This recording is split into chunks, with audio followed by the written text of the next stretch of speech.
Okay, so the last disruption that I'm going to talk about is solar. So solar is a technology, just like everything that I'm talking about. I mean, these are technologies. And, I spend quite a bit of time in Denmark these days, for whatever reason. But solar, this is a school in Denmark, in Copenhagen. Now, Copenhagen is 3 degrees south of Juneau, Alaska, right? And this school generates 50% of its energy, annual energy demand, with solar in Denmark. So, the excuses that, well, we don't get enough sunshine or whatnot, don't actually, basically, there's so much proof that, in the summer, what do you do in the summer, right? 50%. Do you see the solar here? Where's the solar? Huh? It's the walls. It's the walls, essentially. It's integrated. It's the walls. That's the solar. The whole building is one solar power plant. It's beautiful, isn't it? Yeah. So, it doesn't matter if you're in Alaska. Solar works. And it's very cheap. Since the year 1970, in 1970 it was $100 per watt, and now it's 30 cents. That's a 300-time improvement. It's gone down by about 11.5% every year since 1970. And every year, essentially, the propaganda is, it can't possibly go down further. Guess what happens? It keeps going down further without breakthroughs. This is just the cost curve of solar. And despite all the, hoo-ha and all the negative press and all that, solar, the installed base, has doubled every 2 years since the year 2000. This is on a global basis. That is basically a growth compounded of 40% per year. Doubled every 2 years since the year 2000. Now, solar is about 1.5% of generation. So remember that little internal combustion engine automobile in the middle of that street in New York? It's about 1%, 1.5%. Now, if it keeps doubling, and it's doubling every 2 years, how many years until solar is 100% of the world's generation of energy? Let's do the numbers. So 1.5%, let's double it every two years. 3%, one doubling, 6, 12%, 24, 48, 96. 6 doublings. Say I'm wrong by a couple of years. 7 doublings, that is 14 years. So essentially by 2030 or so, solar, if it keeps growing like this, and remember S-curves, right? Exponential. It's going to be 100% of the world's energy generation. Whoa, right? Can it really do it? You can do anything on a spreadsheet, but let's see the economics, right? Let's do the trends in conventional energy versus solar. All of conventional energy, nukes and gas and coal and so on, have gone up by about 6 to 16 times since the year 1970. 6 to 16 times up, while solar has gone down by 300 times, right? So when you put that together, since 1970, solar has improved by about 5,000 times versus petroleum and natural gas, by about 1,800 times versus coal. And again, did I say solar PV is a technology? It's going to keep going down. We've talked about this thing called grid parity, right? And grid parity is the point at which solar on the rooftop is as cheap, or the same rate, or even cheaper than what we pay the utility. And it's important, according to Deutsche Bank, by the end of this year, 2017, solar will be at or below grid parity in 80% of global markets. That is not bad for an industry in crisis, right? 80% of world markets, solar will be at or below utility rates. So it's just a matter of economics. It's going to happen, right? And what a lot of folks are not talking about is that companies are going solar because it makes economic sense. So according to PwC, 69% of corporations are actively pursuing solar because it's cheap, right? 16, it doesn't mean that they're going to buy it now, but at least it's in the consideration set. And companies like Apple are going 100%, and Facebook, and Amazon, and IKEA, and so on. Why? Because it makes economic sense. Because when you're Apple and you have data centers, your biggest cost in a data center is what? Energy. And can anyone say that they're going to give you the same rate for 25 years? No brainer, right? For Apple to go 100% solar. It makes total economic sense.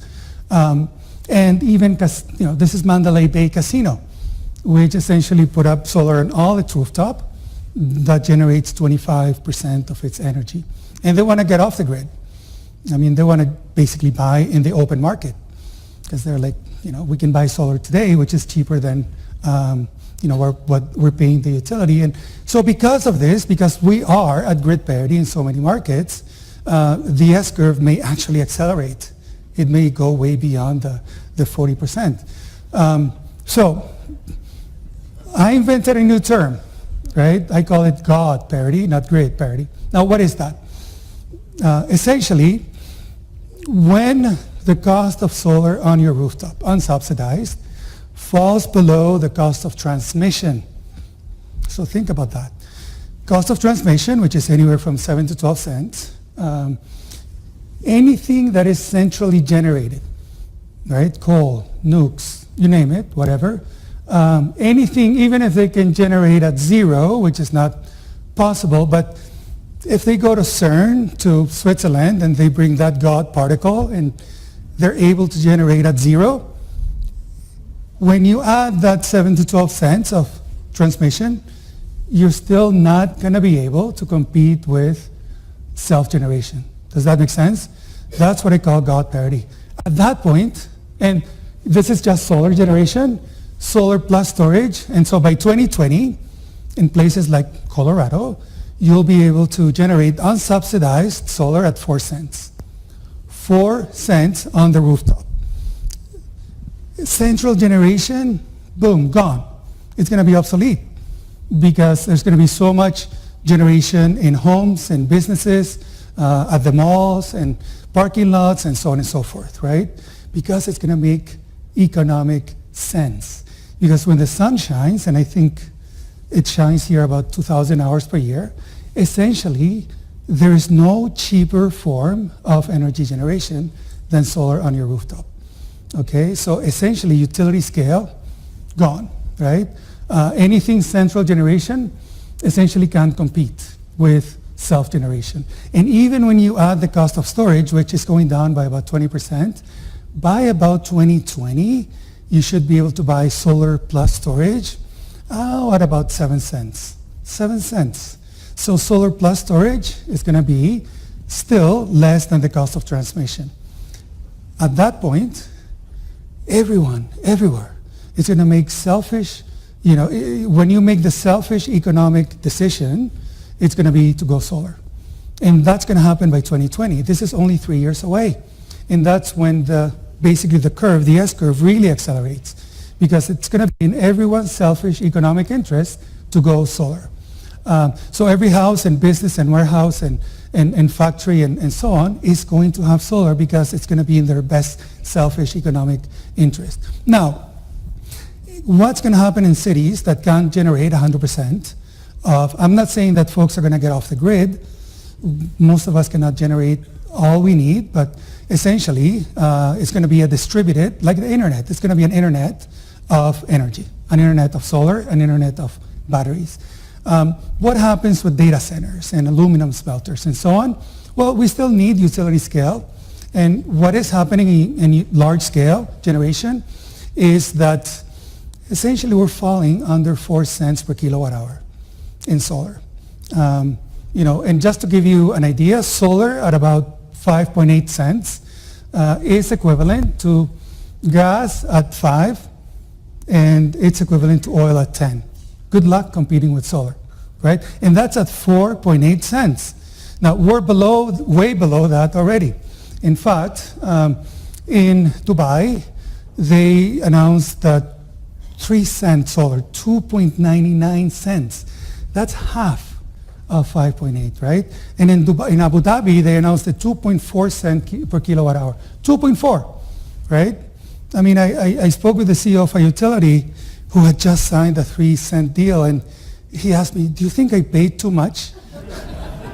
So now, no, hear me out. In 2009, I published a book called Solar Trillions, where I said that solar was going to be below 3.5 cents by 2020. And what did people tell me? Yeah, what are you smoking, right?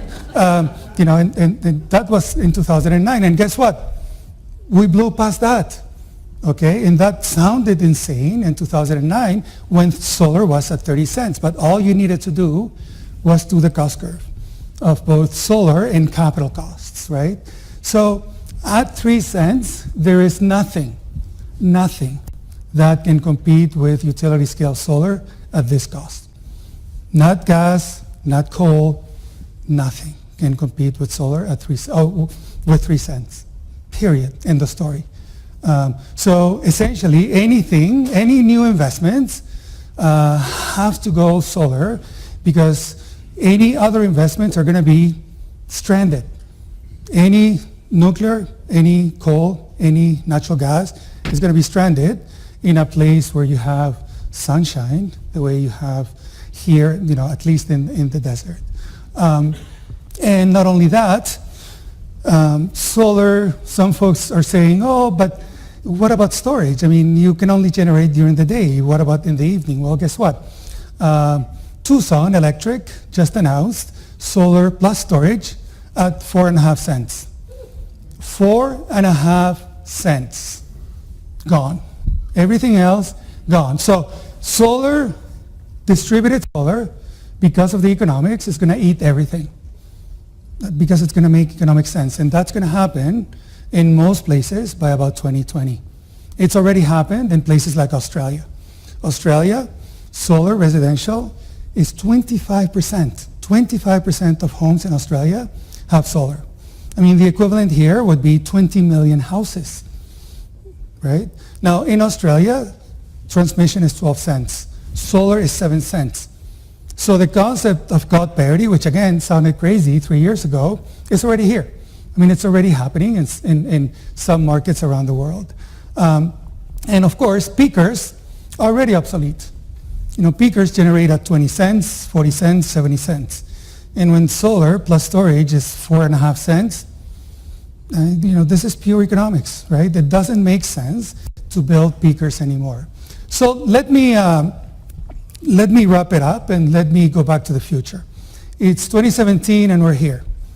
A lot of the technologies that I'm telling you about are still in the 1 to 2% or so market globally. In some countries like Germany, it's 50% or 30%. In Australia, residential, it's 25%. But globally, it's about 1%, 1.5%, which leads mainstream analysts say not going to happen anytime soon. But the economics are already here. I mean, the unsubsidized solar, the economics are already here. And this is not an energy transition. This is a technology disruption. And it's going to happen very, very, very quickly. And the tipping point is going to be about 2020 or so for both energy and transportation. Thank you.